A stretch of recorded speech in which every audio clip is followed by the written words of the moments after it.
In the middle of a lavish birthday party, her husband raised his glass and said to everyone, "I'll give this marriage 1 more year at most. She's not on my level anyway." Laughter filled the room, but Lindsay only smiled. Then, "Why wait a year? Let's end it today." She walked out of the hall, calm, silent, and free. She didn't know that step would mark the beginning of a journey that would leave the whole world speechless. This isn't just a story about a broken marriage. It's the story of a woman who rebuilt herself from the ashes. That night, rain poured down on Seattle. Cold, relentless rain, spilling over streets lit with reflections of faces too blurred to be real. Lindsay stood before the tall mirror in her suite at the Belmont Hotel, her hands trembling as she smoothed the simple black dress she had saved for months to buy the dress she'd chosen for her husband's birthday, Charlie Dean. A grand, glittering party where everyone knew his name, and no one knew hers. Charlie was the kind of man people admired. Tall, confident, his voice deep and steady, his every step carrying the assurance of someone who was always right. He'd found success early, working for a central financial consulting firm downtown, often appearing at conferences and in glossy magazine profiles. Lindsay, his wife, was just a beautiful background nobody noticed. She used to believe that was love, that if she were patient enough, gentle enough, perfect enough, he would finally see her. But 3 years later, she realized she'd only been fading away. The ballroom downstairs gleamed under the crystal lights. Reflections danced across silk gowns and diamond bracelets, and the laughter was sharp like glass shattering. Lindsay stood near the dessert table, smiling politely as someone passed by. Their eyes lingered on her with that mix of polite curiosity and quiet judgment, as if she were a misplaced decoration. Charlie stood in the center of the room, laughing loudly with his old college friends. He told stories, interrupted others, raised his glass, and everyone laughed along with him. Lindsay had heard those stories hundreds of times. But tonight, there was something different, an edge in his tone, a cold pride laced with poison. When his mother, Moira Dean, entered the room, it seemed to tilt toward her.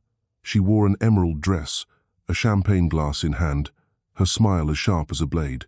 "Lindsay, darling," she said softly, but just loud enough for those nearby to hear. "Such an elegant event. Perhaps you could have chosen something a little less plain?" Lindsay smiled faintly. "I thought simplicity was elegance, Mother." "Elegance?" Moira's lips curved. "That's one way to describe not standing out." Chuckles pricked at Lindsay's skin like needles. She took a breath and held her smile steady. 3 years had taught her how to stand still without letting the tears reach her eyes. During dinner, she sat beside Charlie, listening as he talked about deals, money, and people who actually matter. No one asked her a single thing. She kept her hands folded neatly on her lap, wearing the polite, patient smile of a wife who knew how to disappear. Then Lawrence Finch, a college friend, leaned over with a teasing grin. "So, Lindsay, what do you do again?" "I forget." She opened her mouth to answer, but Charlie cut in first, laughing loud enough for the whole table to hear. "She stays home. Manages me, the kitchen, and Netflix. Trust me, that's already a full-time job." The table erupted in laughter. Someone patted Charlie on the back. Someone else repeated the joke. Lindsay sat still, her wine glass trembling slightly, not from anger, but from shame. She wanted to leave, but an old instinct told her, "Don't make a scene. Stay quiet." The main course arrived. She'd helped plan the menu, even chosen his favorite cut of steak. Charlie took a few bites, frowned, and set down his knife. "Dry," he said. But Lindsay tried. She's never been good in the kitchen anyway. This time, the laughter was louder. Someone whistled. His mother nodded approvingly, and in that sound, Lindsay felt herself shatter. She'd endured so much small humiliations, the nights he left her alone while posting pictures with others, the way he made her feel stupid whenever she spoke her mind. But tonight, when he said their marriage would probably last 1 more year and that she was not in his league, she finally understood. It wasn't that love had died. It had never existed. Charlie raised his glass and spoke over the clinking of silverware. "Thank you all for coming. 3 years of marriage, and I think I've been patient enough. Who knows, maybe next year's party will be with someone more suitable." Laughter rippled across the room. Lindsay set her knife down and stood. The scrape of her chair silenced the laughter. Heads turned. She looked calm, no anger, no tears. "You're right, Charlie," she said evenly. There's no reason to wait another year. Let's end it tonight. The room froze. Charlie forced a laugh. Lindsay, don't make a scene. No, she said quietly. Not a scene, a decision. My lawyer will be in touch with you on Monday. Happy birthday. And she walked out. Her heels clicked against the marble floor, each step matching the steady drum of her heartbeat. When the revolving door closed behind her, cold air rushed in, and she breathed deeply. She didn't know where she was going, only that she was never going back. Outside, the rain fell harder. Under the streetlights, mist curled around her like smoke. A taxi pulled up. She raised her hand. As she climbed in, her phone buzzed. A message lit up the screen. I've stayed silent too long, Lindsay. But I knew he'd say that. I'm sorry I didn't protect you. There's something you need to know about the woman before you. Garrett Hunt. Her fingers trembled. She didn't reply. She just sat there, watching her reflection in the rearview mirror, tired, empty, but with something faintly glowing behind her eyes. Light. The taxi drove through the rain. Drops beat against the windows like a heartbeat. Where to, ma'am? The driver asked. She looked out at the wet streets. Is there a motel nearby? Yeah, a few blocks away. Not a nice one. That's fine. I need quiet. Her voice was barely a whisper, as if anything louder might break her. The motel room was small and smelled of bleach. Damp walls, a flickering yellow light. Lindsay set her bag down and realized she had brought almost nothing. Her phone, her wallet, and the wedding ring still on her finger. She took it off and placed it on the table. The gold band rolled once, softly, then came to a stop.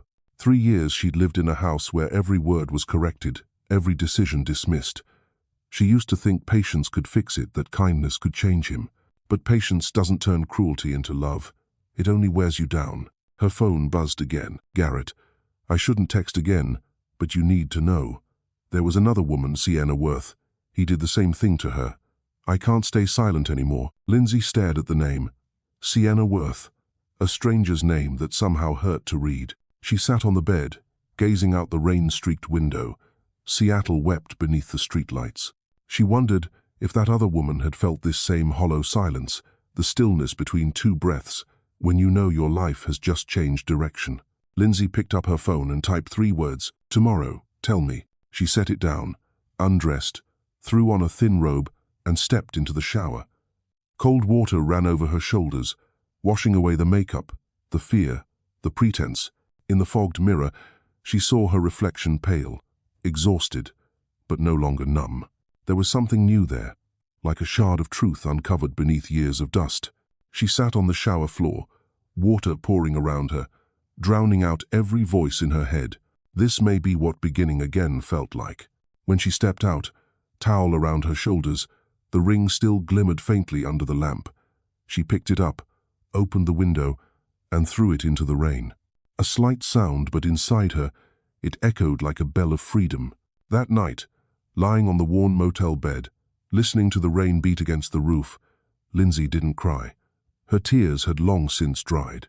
Only one sentence echoed in her mind, slow and steady, like a vow. Tomorrow, I'll start living again. And in that dim motel room on the edge of the city, Lindsay Lamb, once drowned in silence, smiled softly into the dark. Not because she was happy, but because, for the first time in years, she was free. The next morning, sunlight slipped through the thin curtains of a Seattle motel, scattering faint streaks of gold across the wrinkled sheets. Lindsay opened her eyes to silence. No housekeeper's knock, no hum of the coffee machine, no trace of Charlie's cologne in the air, just quiet. And for the first time in her life, it felt peaceful. She sat up, the blanket sliding off her shoulders, revealing red marks on her hands from clutching her bag all night. Her hair was tangled, her skin dry from the cold shower, but in her eyes, there was something new, a beginning. She stirred a cup of instant coffee in the corner of the room, the bitter, watery kind she used to hate. But somehow, it tasted good. Maybe because it was the first cup she'd made for no one but herself in 3 years. Her phone blinked. A message from Garrett Hunt. I'm at Morning Dew, on Pine Street. Can you come? It was 9 a.m. Lindsay pulled on an old grey sweater, wrapped a scarf around her neck, and stepped out into the cold. The wind hit her face, sharp and bracing, but she didn't flinch. She felt alive. The Morning Dew diner was small, its fogged windows glowing with the smell of coffee and pastries. Garrett was already there, the man she'd met a few times at parties, constantly introduced as Charlie's best friend. He stood as she approached, looking uneasy. "Thanks for coming." Lindsay sat down, eyes steady on his untouched cup of coffee. "You said you had something to tell me." Garrett hesitated, then exhaled. "I should have told you long ago, but I was a coward." She didn't speak, only waited. "Before you," he said quietly, "Charlie was with someone else. A girl named Sienna Worth. She was a new graduate, an intern at our firm. Charlie charmed her just like he did with you." Lindsay's fingers brushed the edge of her cup. "Hot, bitter," Garrett went on, voice low. "She loved him, truly. But he started to control her, what she wore, who she saw, where she worked. When she tried to leave, he humiliated her in front of everyone, saying she was using him to get ahead. She left Seattle, disappeared. No one heard from her again. The silence between them thickened. From the following table came the faint clink of a spoon against porcelain, but to Lindsay, it sounded like something inside her cracking. "You knew," she said softly, "and you still let him marry me?" Garrett lowered his head. "I thought he'd changed.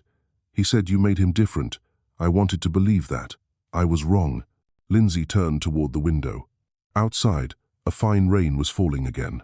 Her thoughts tangled. Sienna Worth. Another woman. Another story. The same pain. "Is she still here?" Lindsay asked. "I'm not sure," Garrett replied, "but I have her old email. She might still be in the area." Lindsay nodded slowly. "Give it to me." Garrett hesitated. "Lindsay, why? You just escaped him." She gave a tired, steady smile.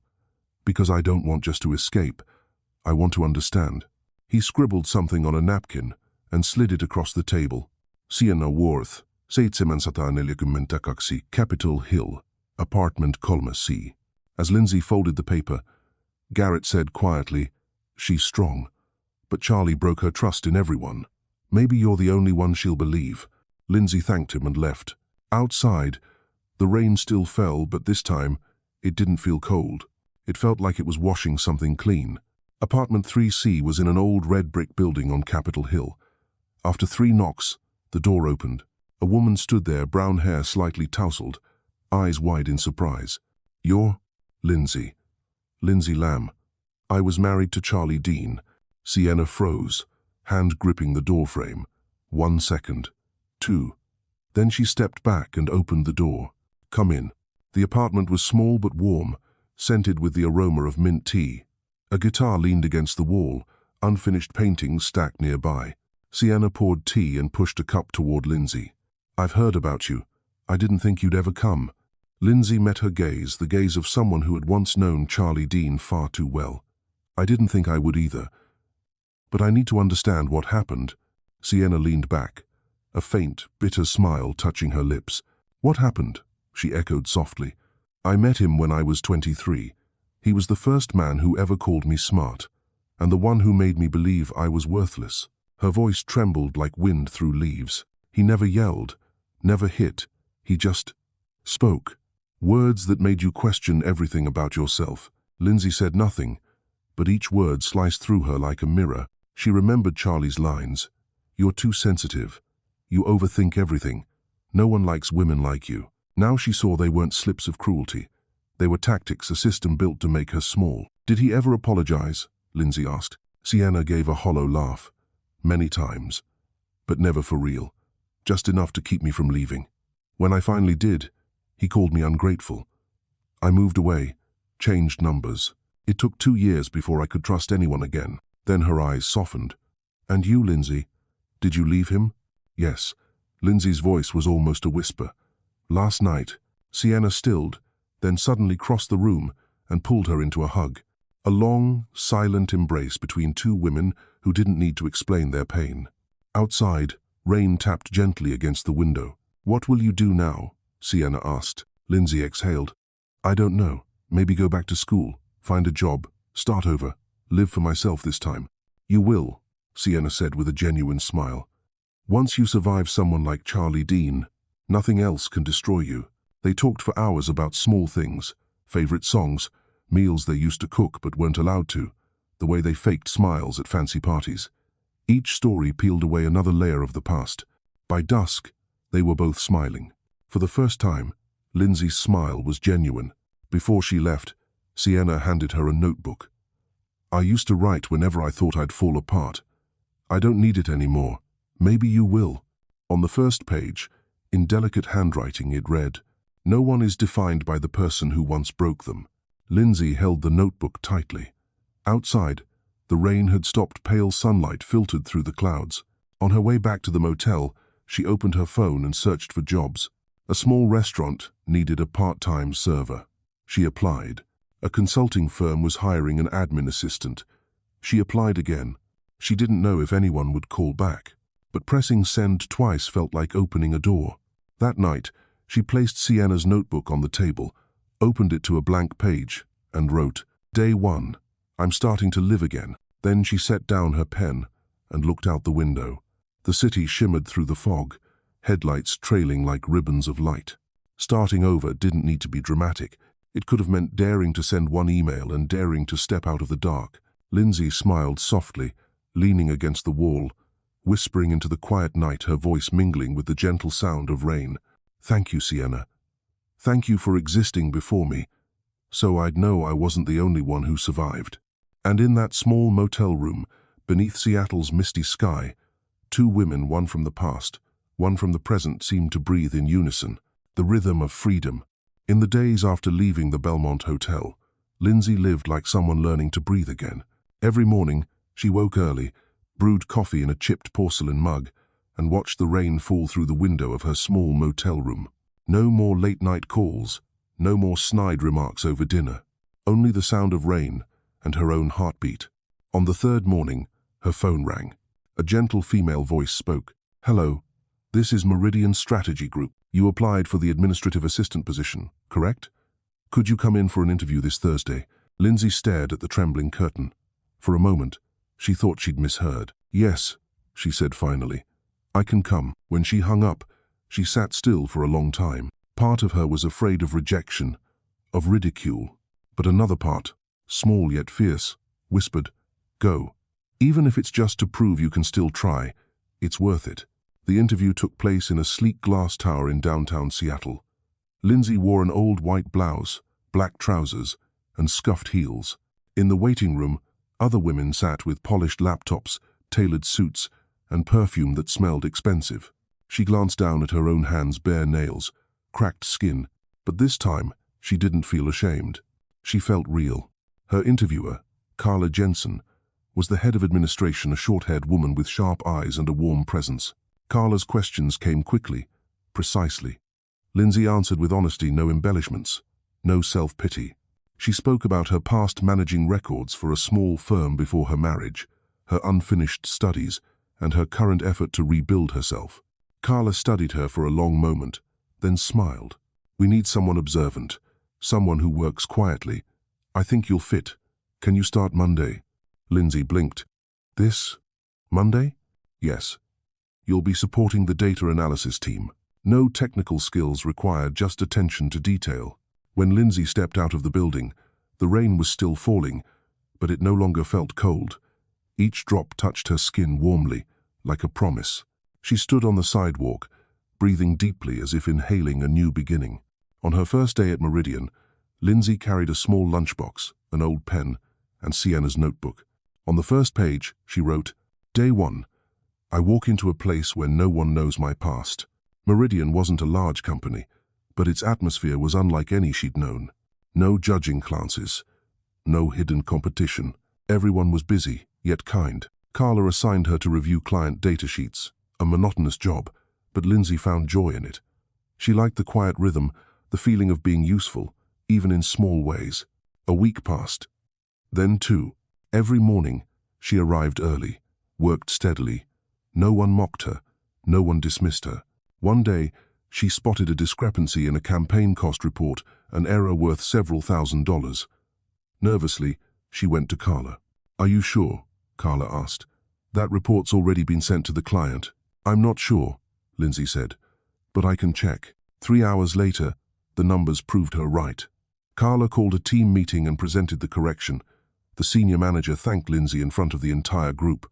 For the first time in years, she heard the words, "Thank you," without a condition attached. That night, as she left the office, soft rain brushed her hair.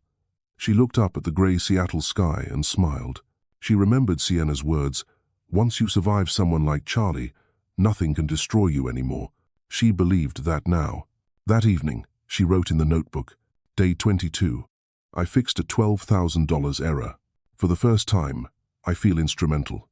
She closed the notebook, turned off the light, and lay down. In the dark, her thoughts no longer circled fear, they circled tomorrow. Sleep came easily, like peace finally finding its way back to her. By her second month at Meridian, Lindsay began to feel she belonged. She greeted everyone by name, the guard who opened the door for her each morning, the young analysts who joked about Seattle's endless rain. Carla noticed her knack for organization and her quiet insight. One morning, she stopped by Lindsay's desk. "Next week, I'm meeting with the leadership team," Carla said. "I'd like you to prepare a summary of delayed projects. Can you handle that?" Lindsay looked up, heart racing. I'll try." "No need to try. I know you can." That simple trust set her heart alight. She stayed up late for 3 nights, arranging data, cross-checking reports, and refining her presentation skills. When the meeting day came, her hands trembled, but her voice did not. After she finished, the director, Mr. Tyler, stood and shook her hand. "Excellent work, Miss Lamb." "Thank you." Applause followed. Lindsay smiled, eyes glistening not from tears, but from the single raindrop still resting on her cheek from that morning. From that day on, Carla gave her more responsibility. Lindsay was no longer just the temp assistant.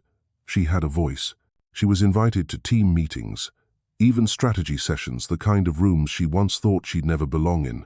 One quiet afternoon, as the office emptied, Carla stopped by her desk again.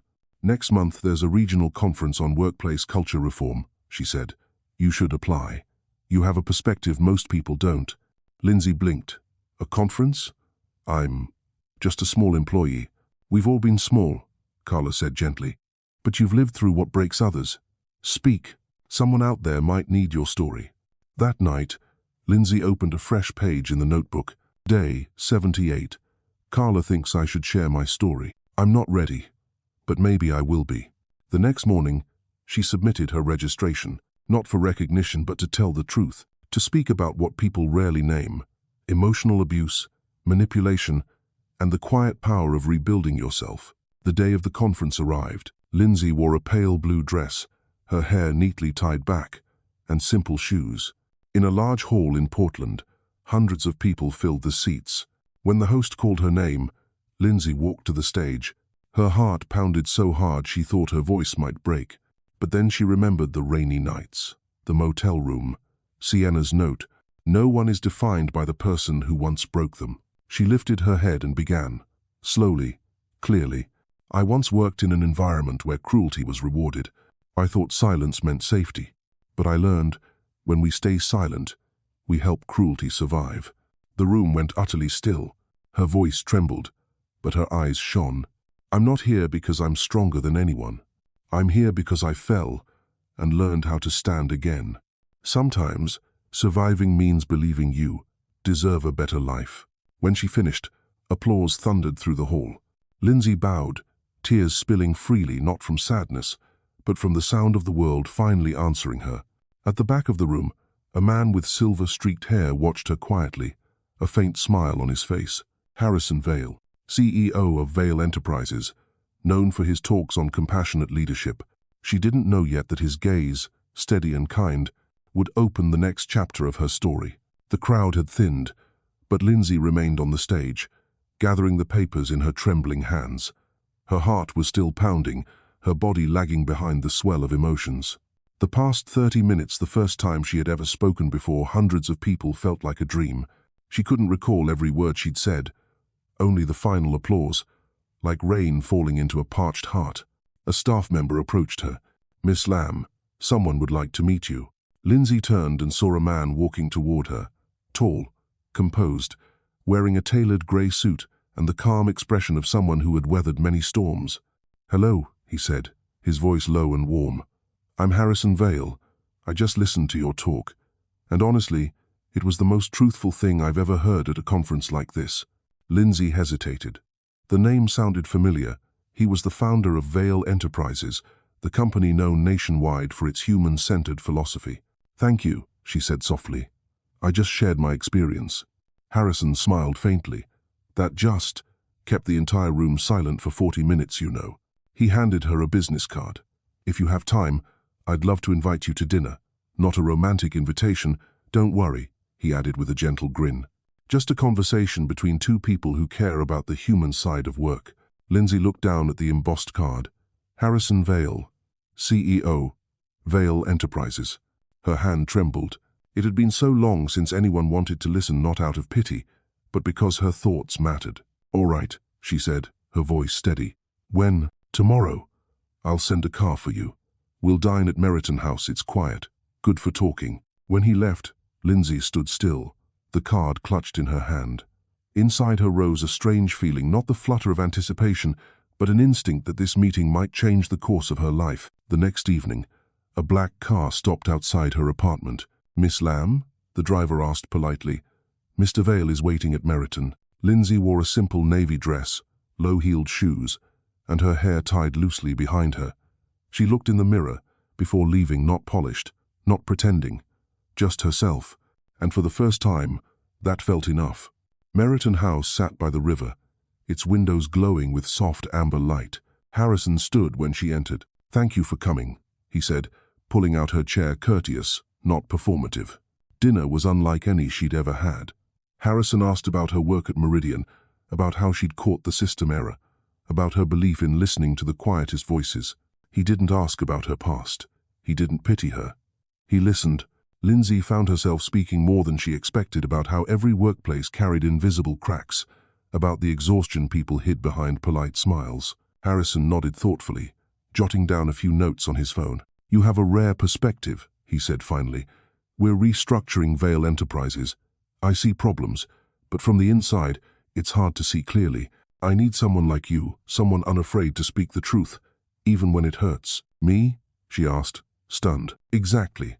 I would like to hire you as an independent consultant for 6 months. Full access. You'll report directly to me." Lindsay froze. It was an opportunity beyond anything she dared to imagine. "But I don't have advanced degrees or leadership experience." "What I need isn't on a diploma," Harrison replied. "It's integrity. And I saw that in you yesterday." His tone was calm, certain, so sure she couldn't argue. "You don't have to answer now," he added. "Take a week to think. Call me if you say yes." When the evening ended and she stepped into the city's glow, his words followed her.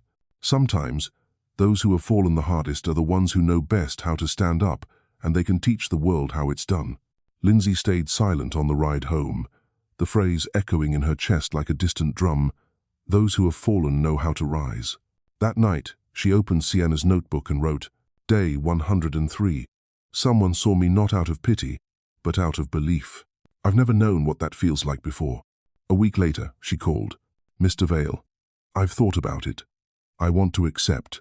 On the other end, his voice was calm, smiling. "Good. Welcome to Vale Enterprises, Lindsay." The Vale headquarters stood beside Lake Union, a glass tower filled with sunlight and greenery, serene in a way few workplaces ever were. As Harrison guided her through the halls, employees greeted him with genuine smiles, not fearful ones. "You see," he said, "we try to build a kind culture, but culture isn't walls or free coffee. It's how people treat each other when no one's watching." He introduced her to the leadership team. Some shook her hand warmly. Others stayed cautious, unsure why their CEO had brought in an outsider. Lindsay knew that look, she'd lived under it for years, but this time, she didn't lower her eyes. Her job began with observation. She sat quietly in meetings, took notes, listened by the office kitchen, and asked small but piercing questions. "Do you feel heard here? What makes you want to leave?"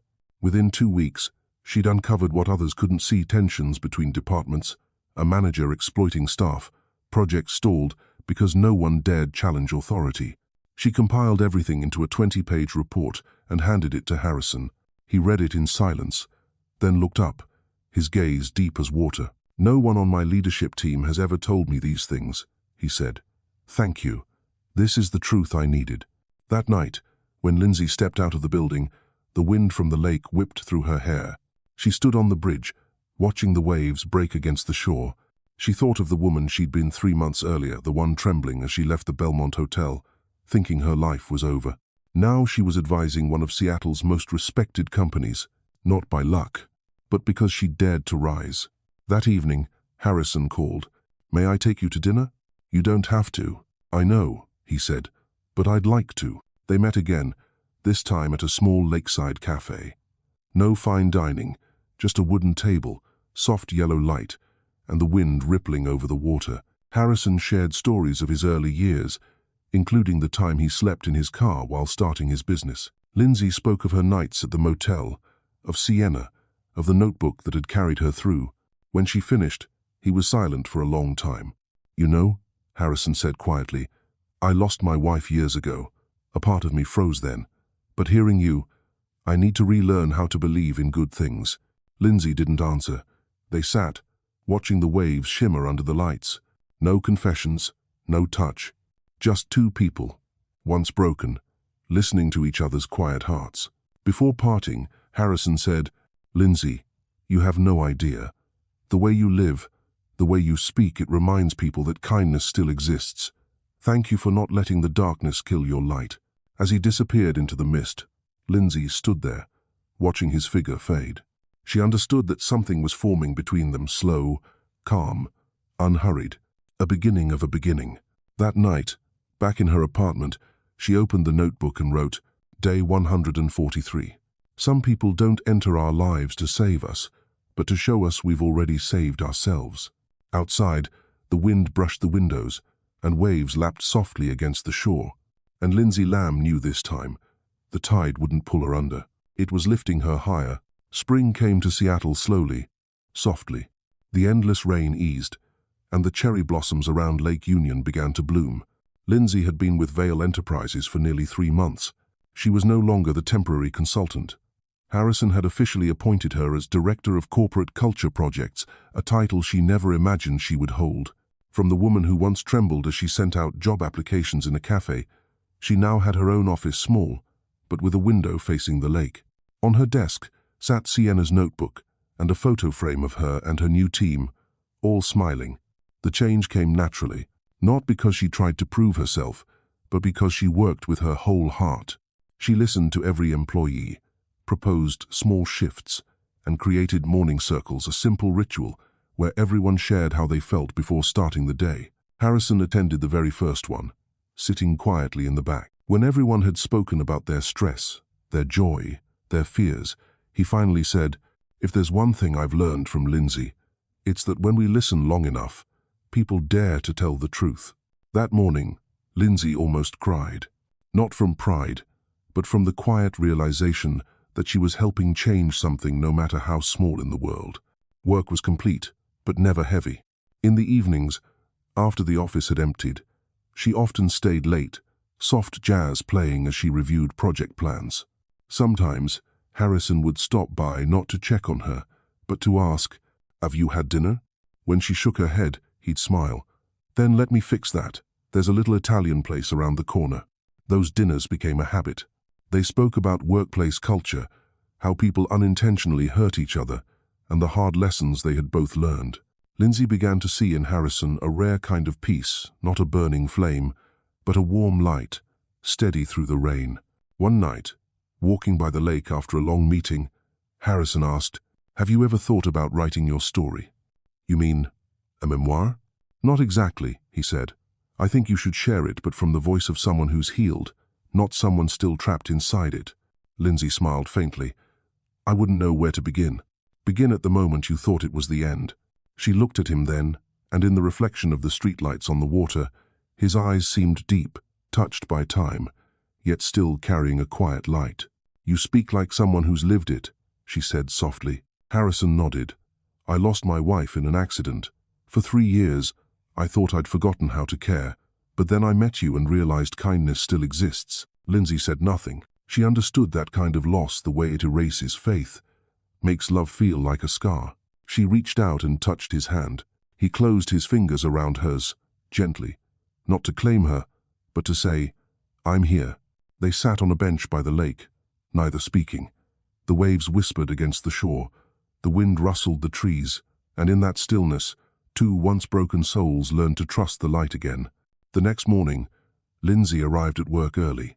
She looked out at the lake, remembering the night before, and thought if this was love, it was unlike anything she'd known. Not something that made her shrink, but something that let her breathe. She opened her notebook and wrote, Day 178. Real love doesn't shrink you, it makes you lighter. A month later, the Seattle Times published an article about her, The Woman Changing Workplace Culture with Kindness. Harrison handed her the paper, smiling. They're right, he said. You did what my PR team couldn't do in 2 years.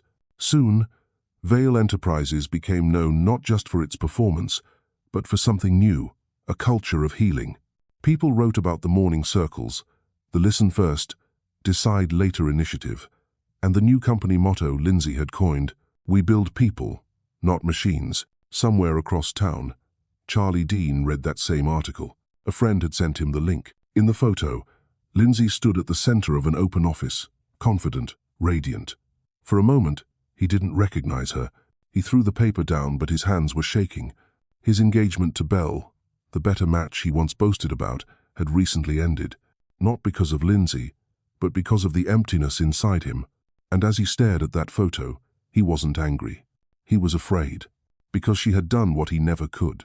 She had lived better. One afternoon, Harrison invited Lindsay to a charity gala. Vail was hosting raising funds for women recovering from abuse. She agreed without hesitation. When she spoke on stage, her voice was gentle but unwavering. No one should ever let someone else decide their worth. If anyone makes you feel small, leave, and you'll see, the world still has room for you to return. The audience rose in applause. Harrison watched her, pride gleaming in his eyes. Later that night, he asked her to step out onto the balcony. The city lights shimmered below them, reflections flickering in both their eyes. Lindsay, he said quietly, I know we both carry scars, but I want to walk beside you, not to save you, to move forward together. Lindsay was silent for a moment. Her heart didn't race like it once did. Instead, it beat steadily and warmly, like coming home after a long storm. She nodded.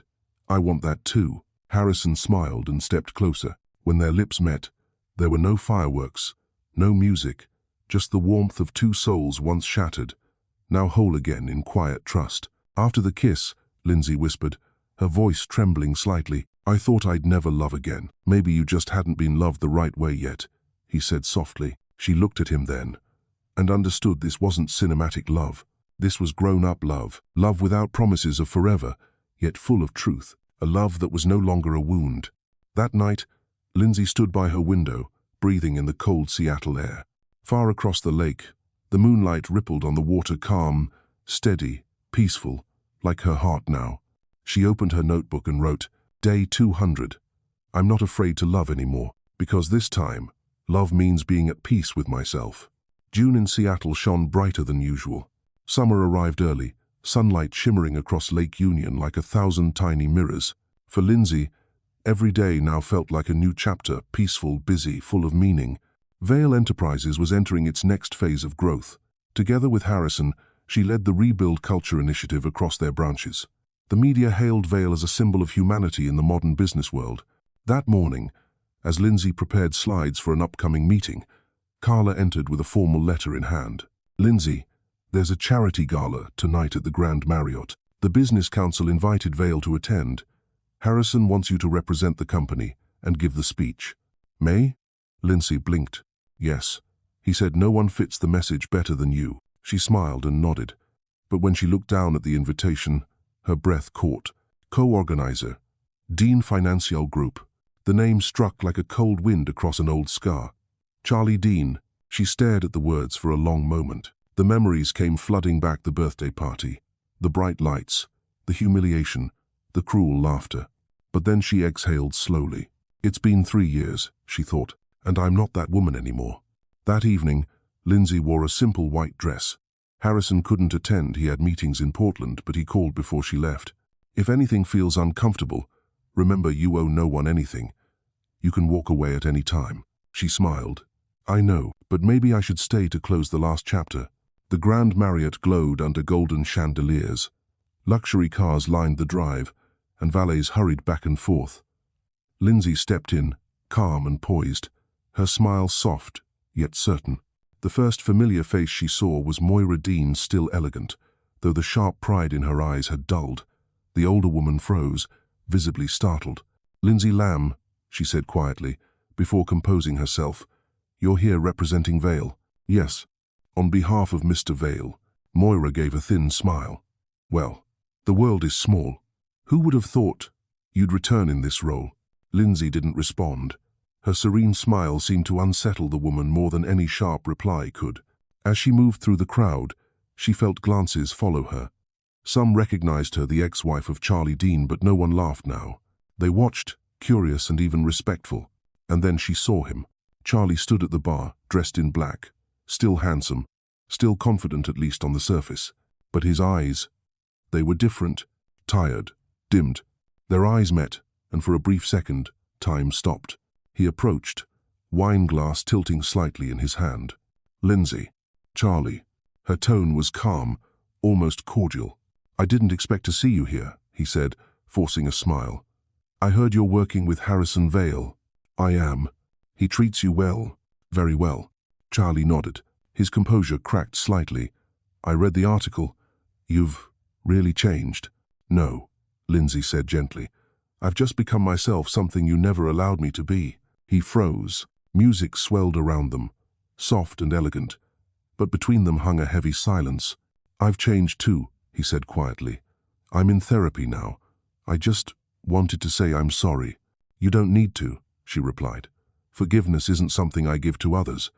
It's something I gave myself, and I've already done that." Charlie stared at her.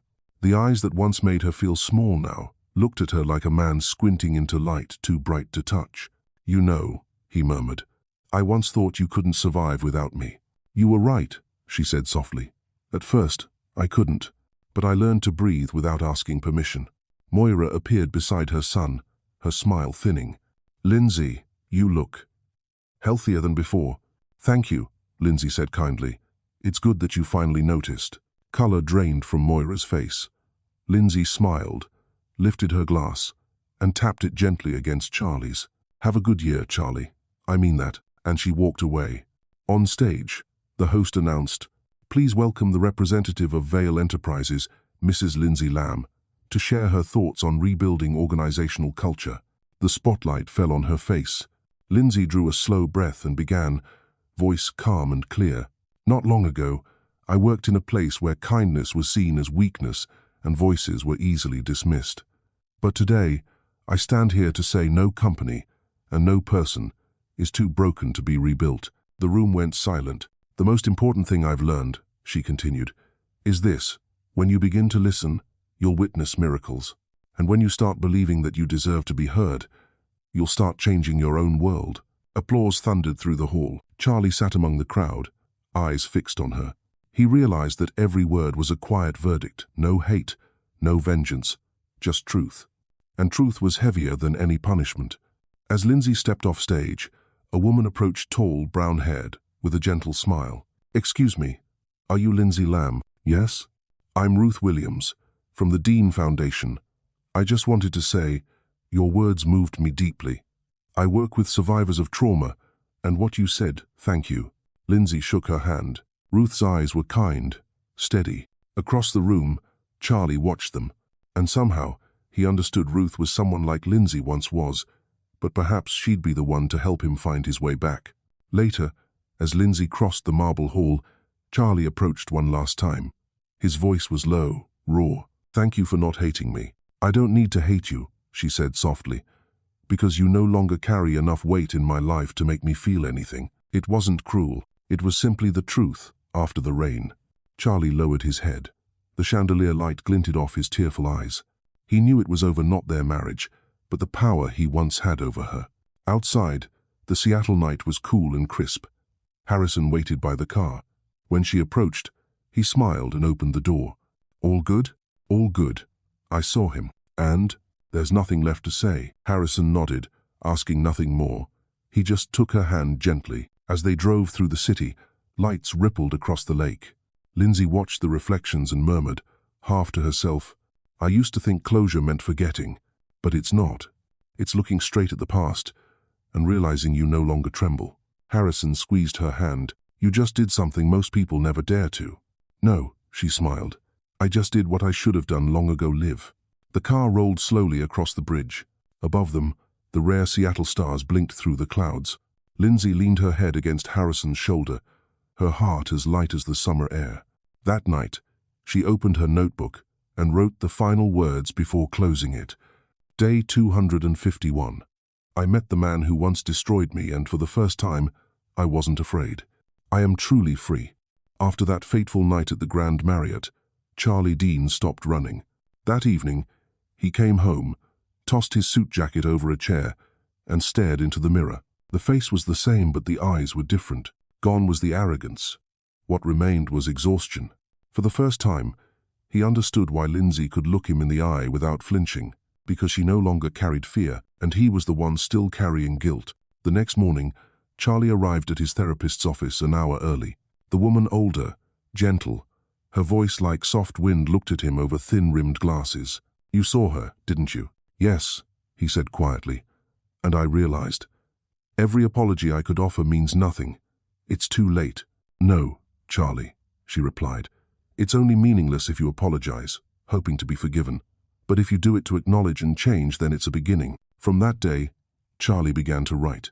Each night, he sat by the window and wrote down the truths he had once buried. No excuses, no sugarcoating, just raw confessions. I made her cry in front of our friends just to prove I had power. I stayed silent when she needed me to defend her. I taught her to fear herself. The ink smeared where his tears fell. One afternoon, he visited the women's support center that Lindsay had once helped fund. The manager, Ruth, a poised black woman with kind eyes, recognized him immediately. You're Charlie Dean, she said softly. I know who you are. I am, he said, and I'm not here to explain. I want to help. I used to work in finance. Maybe I could volunteer, manage your funds, the budgets, anything you need. Ruth studied him for a moment, then nodded. If you're doing it for the right reason, fine. But here, no one respects old reputations, only actions. Charlie smiled faintly. That's exactly what I want. For the first month, he sorted supplies, printed reports, and balanced ledgers. No one there knew who he'd been, and he didn't tell them. For the first time in his life, he felt a sense of lightness. No one to impress, no one to dominate, just work and quiet. One evening, Ruth turned on the news. On screen, Lindsay was speaking at the launch of the Second Chances Foundation, a program helping women rebuild after divorce. She stood beside Harrison Vale, radiating strength and firm confidence. Did you know she's getting married? Ruth asked gently. I did, Charlie said, and I'm truly happy for her. He watched the screen. There was no jealousy anymore, no bitterness, only gratitude that she had lived, risen, and proven him wrong. Ruth said softly, sometimes redemption doesn't mean going back. It means staying far enough away so they never have to fear you again. Charlie nodded, eyes glistening. I'm learning that. September arrived. The Vale estate, a hillside home bathed in golden light, was draped with white flowers. Nothing lavish, just ribbons fluttering in the warm glow of sunset. It was the wedding of Lindsay Lamb and Harrison Vale. The guest list was small, comprising family, close friends, and colleagues. Sienna stood by Lindsay's side as maid of honor. Garrett and Faye were there too, holding hands, smiling softly. Before the ceremony, Sienna squeezed Lindsay's hand and whispered, 3 years ago, we were 2 women crying on a park bench over cruel men. Today, one of us is marrying a kind one. The world really does balance itself. Lindsay laughed through her tears. Thank you for walking with me through the dark. No, Sienna smiled. Thank you. You proved we can start over. Music began to play. Lindsay stepped into the garden. The sunset caught her veil, turning it into a shimmer of gold like she had stepped straight out of the light she'd once longed for. Harrison waited at the end of the aisle, his eyes steady, warm as a promise. When they joined hands, the officiant said, Today, we don't just witness a marriage. We witness the rebirth of faith. Harrison's voice trembled slightly as he spoke. I thought my heart had died with my past. But you made it live again. Lindsay smiled through tears. I thought love was a wound. But you showed me it can be peace. They exchanged rings, simple gold bands, without diamonds or display. But when Harrison slipped the ring onto her finger, her hand felt weightless, as if every burden she'd carried had fallen away with that single tear. Applause erupted.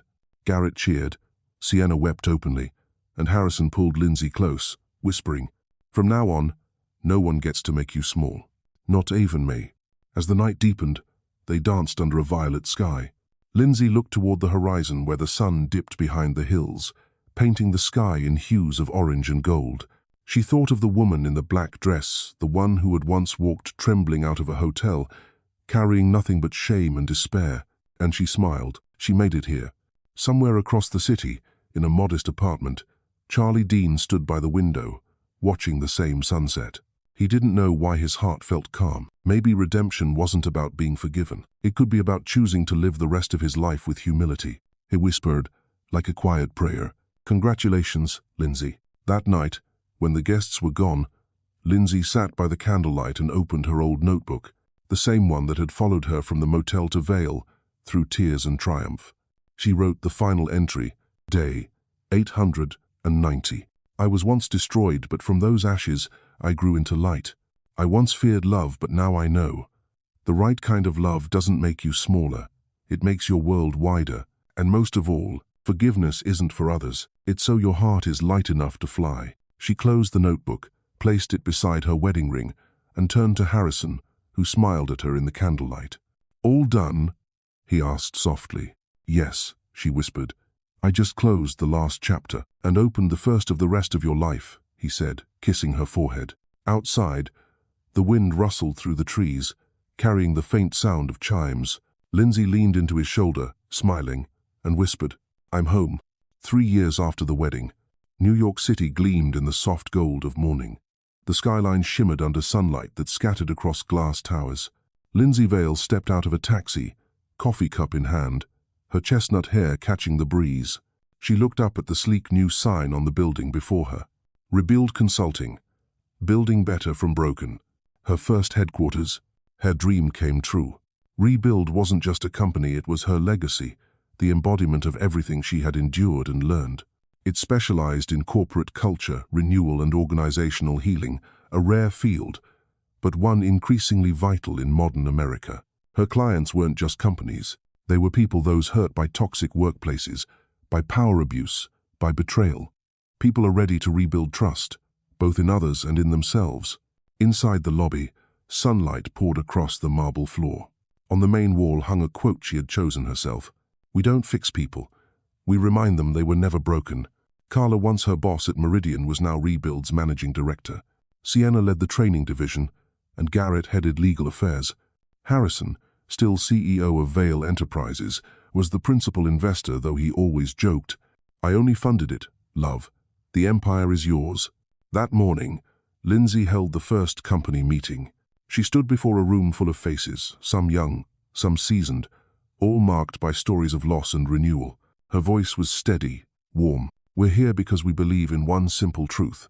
Everyone deserves a chance to begin again. We don't talk about pain to glorify it. We talk about it to turn it into strength." Applause filled the room. A young woman in the front row, once a victim of workplace harassment, wiped away tears. Lindsay caught her eye and smiled gently. She understood better than anyone what that meant. When the meeting ended, Harrison arrived with a bouquet of white tulips. "What did you say in there that made half the team cry?" he teased. "Maybe they saw themselves in it," Lindsay replied. "So did I," Harrison said softly, kissing her hand. "I see the woman who made the world believe kindness can save." She laughed. "You always make me sound like a hero." "You don't have to be a hero," he said. "You just have to be you. That's enough." That evening, they hosted a small celebration to mark the opening of Rebuild. Garrett raised his glass. From a woman who once lost everything, to one who built an empire not out of steel, but compassion. "Here's to Lindsay." Cheers erupted. Lindsay looked around, eyes glistening. "Thank you," she said. "But Rebuild isn't mine alone. It was built by every person who's ever been broken and chose not to break others in return." The room fell silent for a moment.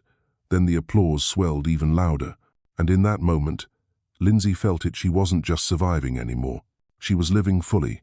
2 years later, Rebuild Consulting became a national name.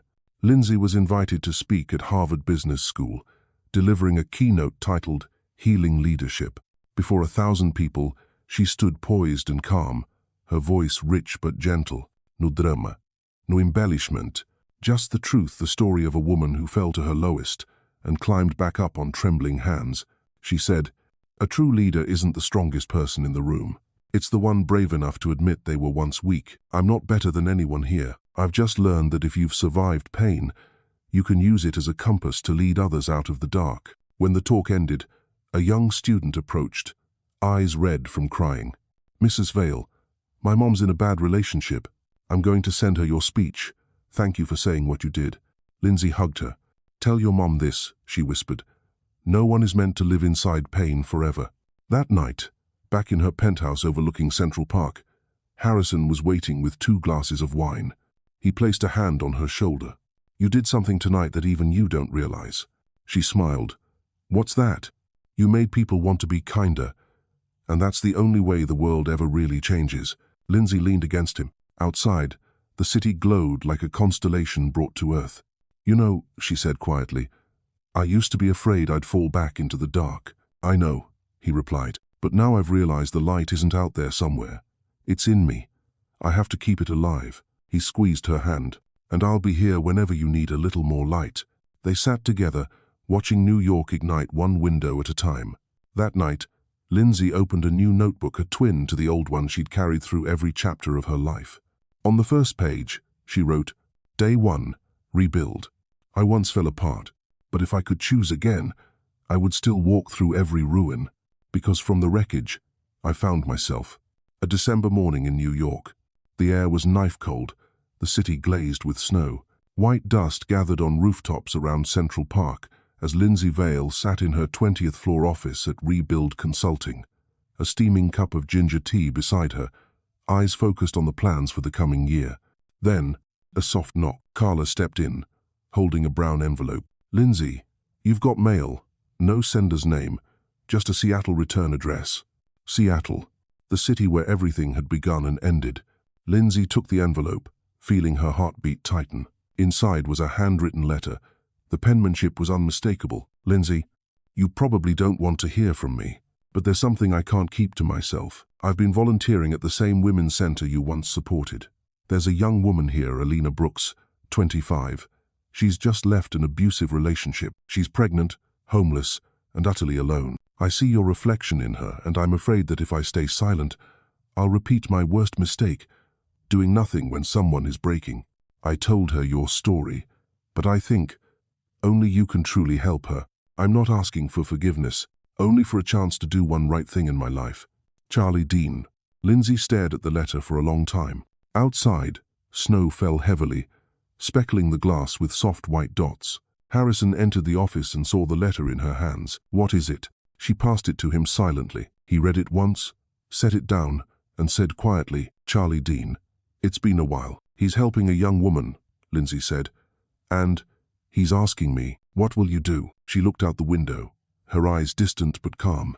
"I thought I'd never touch the past again, but if I can help someone avoid what I went through, maybe I should go." Harrison nodded. "I'll go with you." 3 days later, they flew to Seattle. The city greeted them with cold rain, just like the night she left it behind. The Women's Center sat in an old red brick building on Capitol Hill. When Lindsay stepped through the doors, Ruth Williams rushed over, arms wide. "Lindsay, it's been too long."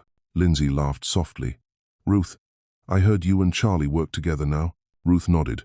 "He's different, quieter, steady, but there's someone else who really needs to see you today." She led Lindsay down a narrow hall.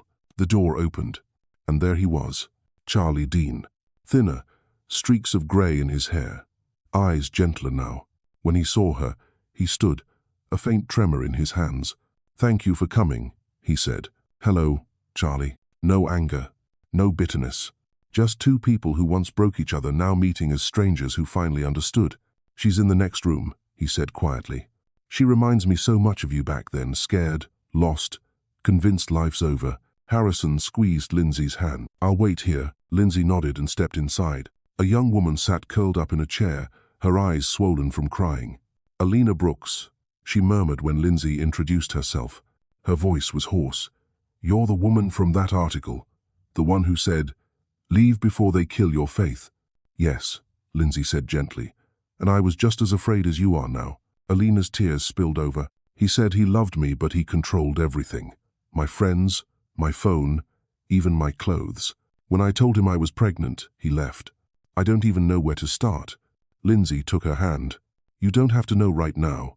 You have to remember you're still here, and that means you can start again. She told Alina about the motel on that rainy night, about Sienna's notebook, about learning to rebuild herself piece by piece. As she spoke, Alina's trembling eased, her eyes slowly finding focus like she was seeing a glimmer of shore after a long storm. When Lindsay stepped out, Charlie stood by the window, watching the drizzle trace the glass. Will she be okay? He asked. She'll need time, Lindsay said softly. But I think this time, you really saved someone. Charlie's voice broke a little. Lindsay, I'm not asking for forgiveness. I just wanted to thank you. Because of you, I finally understand what it means to take responsibility. Lindsay smiled faintly. Forgiveness isn't erasing the past. It's being able to look at it without shaking. She'll be okay, Charlie. And so will you. He nodded, eyes glistening. Before they left, he handed her a notebook. You once taught me to write things down to face them. This one's yours now. Call it the Book of Redemption. She accepted it, looking at him for a long, quiet moment. Be well, Charlie. On the flight back to New York, Lindsay gazed out the window at the clouds. Harrison took her hand. How do you feel? Light, she said, like the past finally found where it belongs. He smiled.